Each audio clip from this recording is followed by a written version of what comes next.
Hello, hello, hello. Welcome to Kaleidoscope with me, Savitri Rodrigo. And if you notice the backdrop, it's all about jazz. Today is International Jazz Day and we have a live studio performance to start off the program.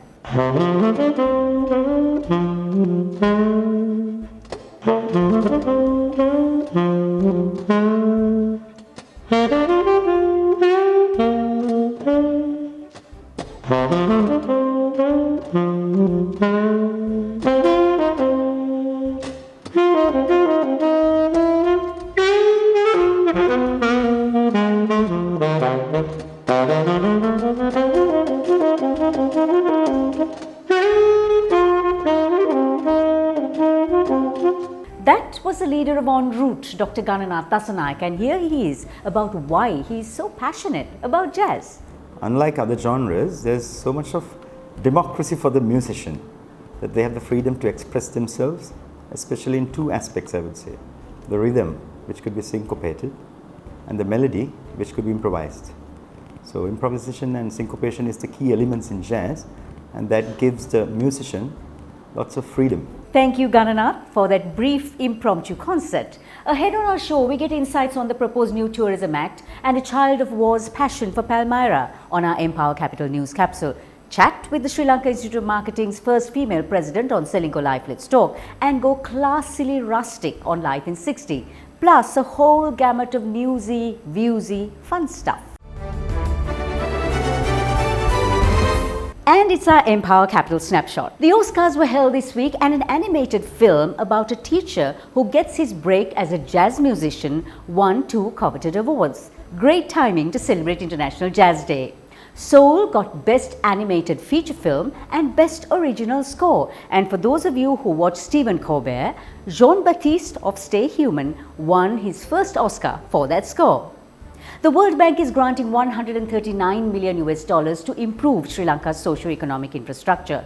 Sri Lanka's inflation rose to 5.1% in March from 4.2% in February. March exports rise to $1 billion, a 6-month high. Empower Capital has mobilized an impressive 30 billion rupees worth of assets in the last 30 months. Combank's Turtle Protection Project sees over 8,000 hatchlings released in 8 months. The multi-billion-dollar IPL has birthed 789 multimillionaire cricketers from 12 countries in 14 years. Kanye West's Grammy Nike Air Yeezy 1 sneakers sold for $1.8 million in a private sale. With Empower Capital as your investment solutions partner, your investment allocation will be determined by financial intelligence and not emotion. Empower Capital, building relationships in for the long term.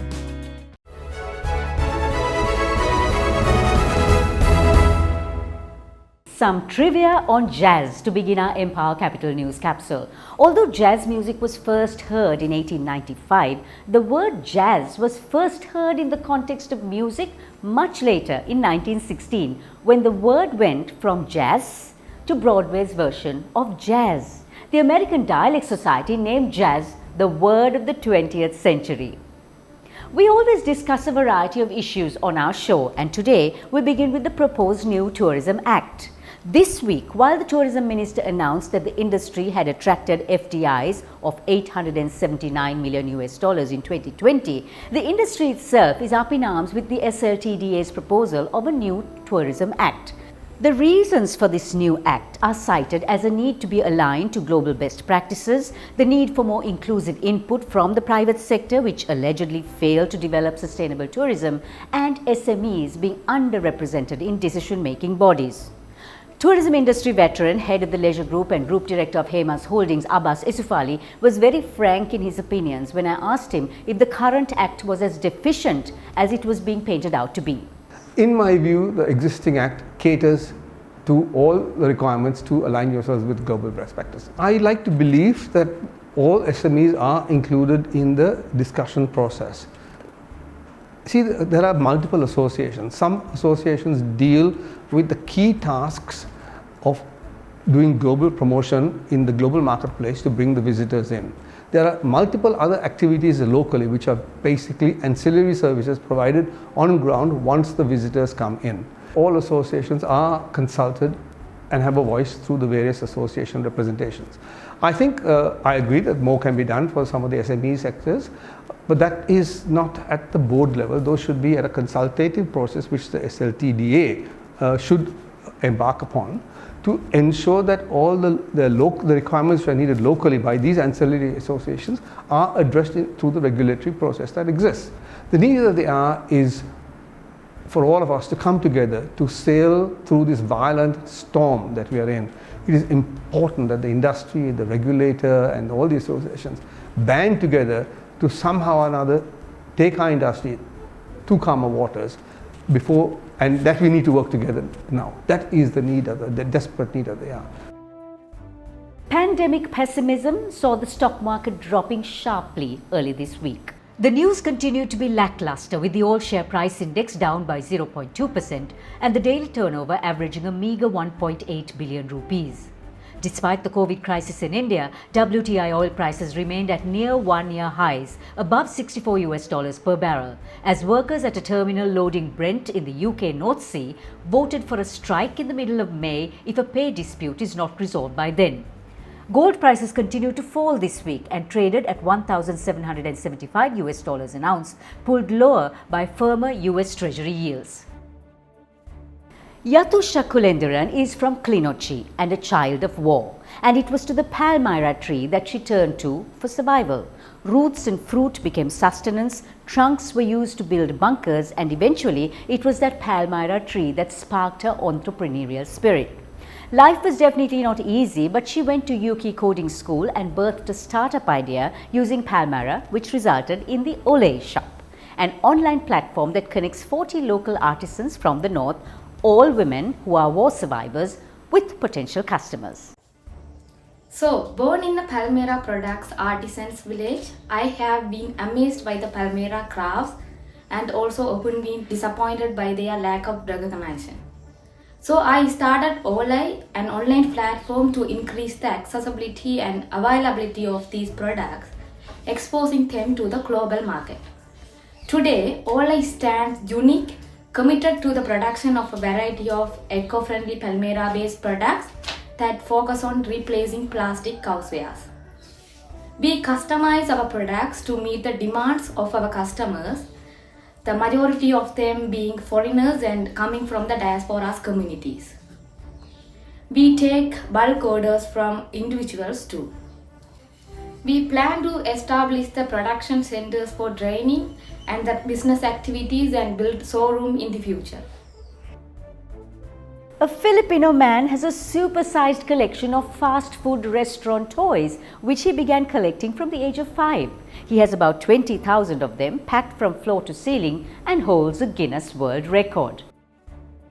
If you're anywhere between Los Angeles and San Francisco, you may just meet this man walking the 654 kilometers between Los Angeles and San Francisco, wearing a bear suit. He just likes the attention, apparently. And that ends our Empower Capital News Capsule. We'll be back with Tilanka Abeyvardhana on Selingco Life. Let's talk. With Selingco Life Pension Saver, Sri Lanka's premier retirement plan, start planning for a retirement today. Selingco Life, a relationship for life.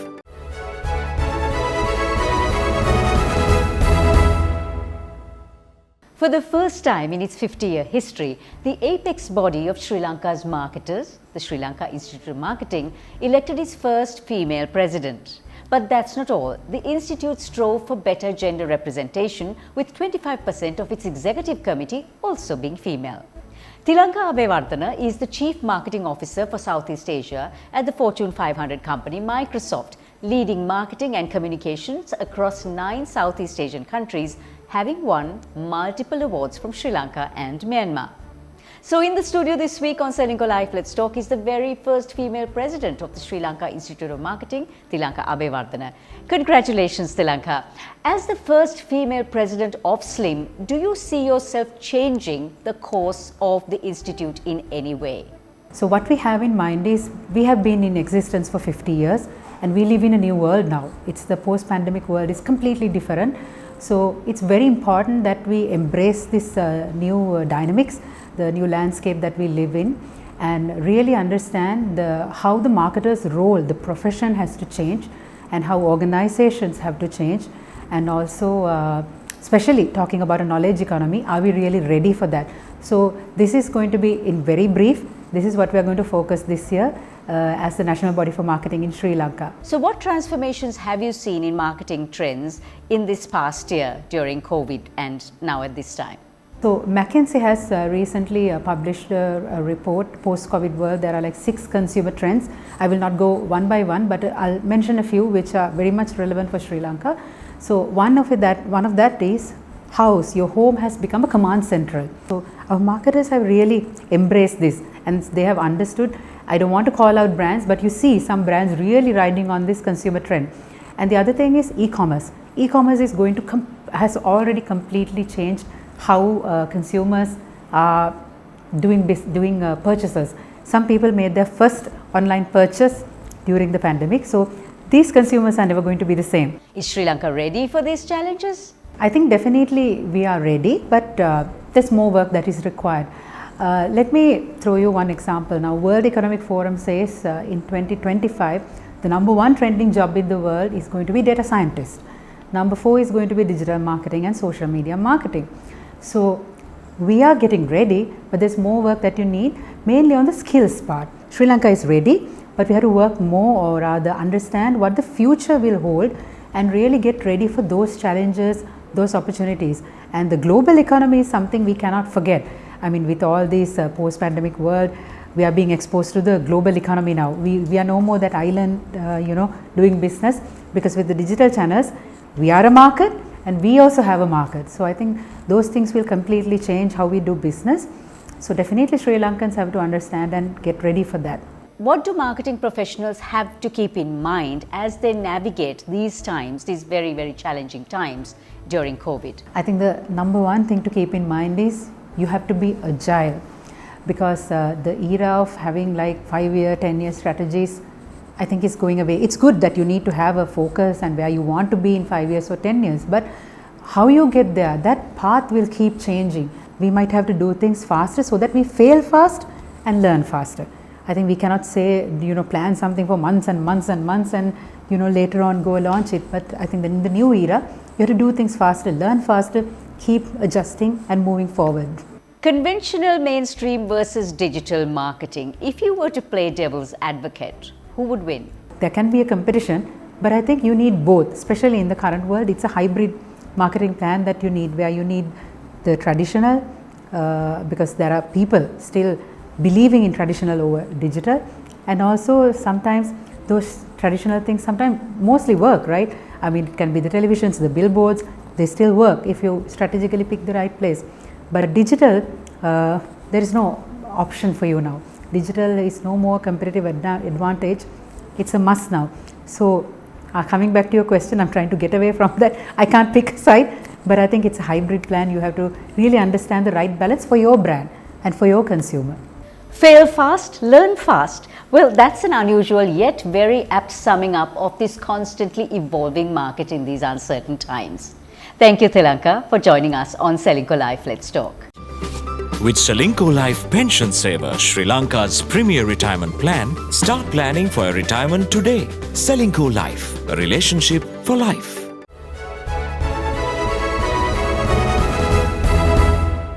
International Jazz Day is in the spotlight on Kaleidoscope this week. New Orleans is undeniably the birthplace of jazz. And while trumpeter Miles Davis is the most revered jazz great of all times, it is Ella Fitzgerald who is known as the Queen of Jazz.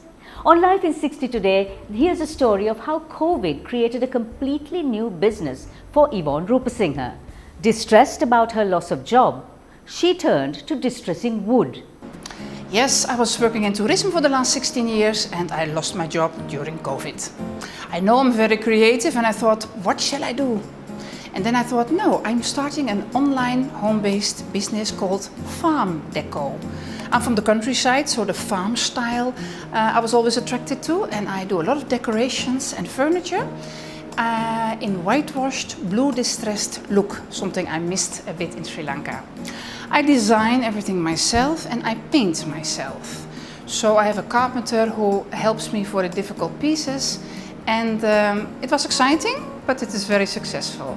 By simply tapping into an inherent talent, the opportunities are endless, as Yvonne demonstrates. Thank you, Yvonne, for sharing your story on Life in 60.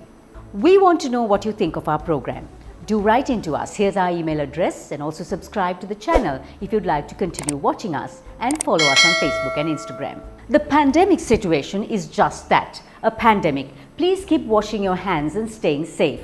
Amami hand wash in its multiple fragrances is the ideal antidote to keep your hands fresh, clean and safe from germs. Until next Friday, here's our kaleidoscope takeaway to keep you thinking. Life is a lot like jazz. It's best when you improvise. George Gershwin.